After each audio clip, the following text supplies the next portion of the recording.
Good morning. It is Monday. I pray that you had a wonderful weekend.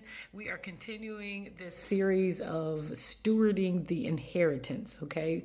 The gifts that God has given you.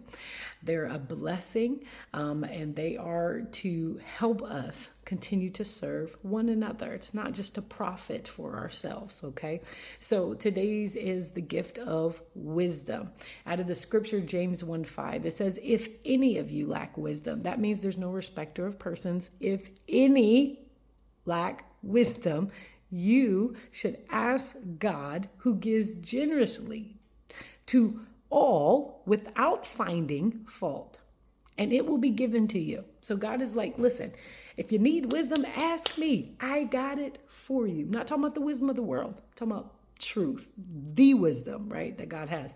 So wisdom is a gift, okay? It's not intelligence. It's not knowledge. I know we have a lot of information. We got a lot of knowledge coming to us, but that is not wisdom, right? Wisdom is the ability to apply God's truth, right, to life's decisions. So everything that we hear, everything that we know, when we apply it to our life, that is wisdom. Wisdom directs us, right, to walk in God's will.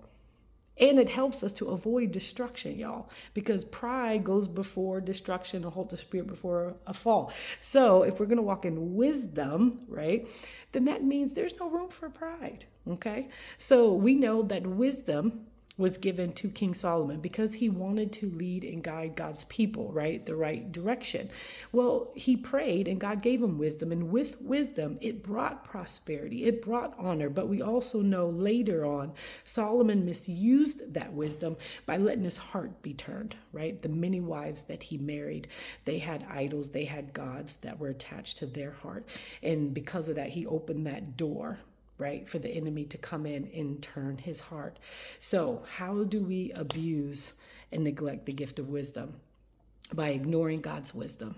Yeah, ignoring God's wisdom, relying on our own understanding, using wisdom manipulatively, because people can, to control or impress others instead of glorifying God. So knowing the right thing to do, but choosing disobedience is a way that we abuse and we neglect wisdom. Now, how do we steward the gift of wisdom, right? We stay humble. We keep asking God daily for wisdom, right? What did the scripture say? If we lack wisdom, we should ask God, right? James 1:5. We got to ask, but we have to be humble.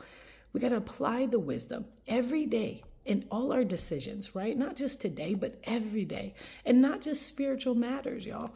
Every area of our life is important. So we got to let wisdom guide us into obedience.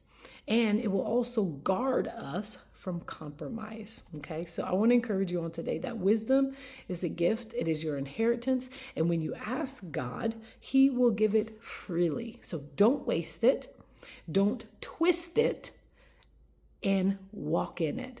Here's a declaration today. Today, I will walk in God's wisdom and allow it to direct my steps. God bless you. Have a wonderful Monday.